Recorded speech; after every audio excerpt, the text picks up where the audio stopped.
নদীর বুকে শান্ত জলের ঢেউ, হালকা বাতাস আর চারপাশের দারুণ এক শান্ত পরিবেশ।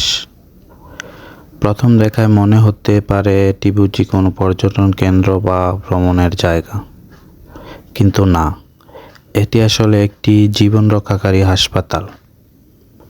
নদীমাতৃক আমাদের এই বাংলাদেশে প্রান্তিক মানুষের দোরগোড়ায় চিকিৎসা সেবা পৌঁছে দিতে কাজ করছে এই ভাসমান হাসপাতাল।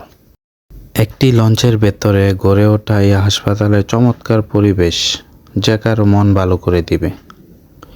আজকে আমার এখানে আসার মূল কারণ হচ্ছে আমার খালা।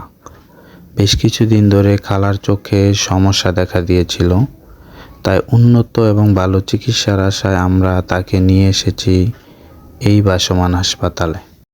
চারপাশের মনোরম পরিবেশ দেখতে দেখতেই আমার খালার ডাক্তার দেখানোর জন্য প্রস্তুতি নিচ্ছিলাম।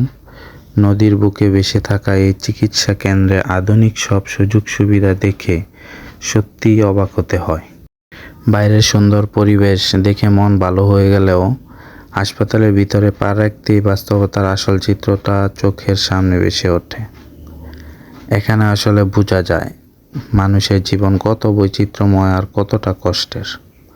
কত রঙের, কত বয়সের মানুষ যে কত রকমের রোগ আর সমস্যা নিয়ে প্রতিদিন এখানে আসে, তা না দেখলে বিশ্বাস করা কঠিন। এক একজন মানুষ, এক এক রঙের পোশাক, কিন্তু সবার চোখে মুখে এক অদ্ভুত আকুতি, একটু সুস্থ হয়ে বাড়ি ফেরার আকুতি। অবশেষে আমার খালার চোখ ডাক্তারকে দেখালাম। ডাক্তার খুব যত্ন সহকারে খালার চোখ পরীক্ষা করলেন। পরীক্ষা নিরীক্ষা শেষে ডাক্তার জানালেন খালার চোখের সমস্যাটা বেশ জটিল এবং তার একমাত্র সমাধান হলো অপারেশন। ডাক্তারদের পরামর্শে অপারেশনের জন্য একটি নির্দিষ্ট ডেট দেওয়া হয়েছে। কথাটা শোনার পর মনটা একটু ভারী হয়ে গেল, কারণ অপারেশন শব্দটাই কেমন যেন একটা ভয় ধরিয়ে দেয়।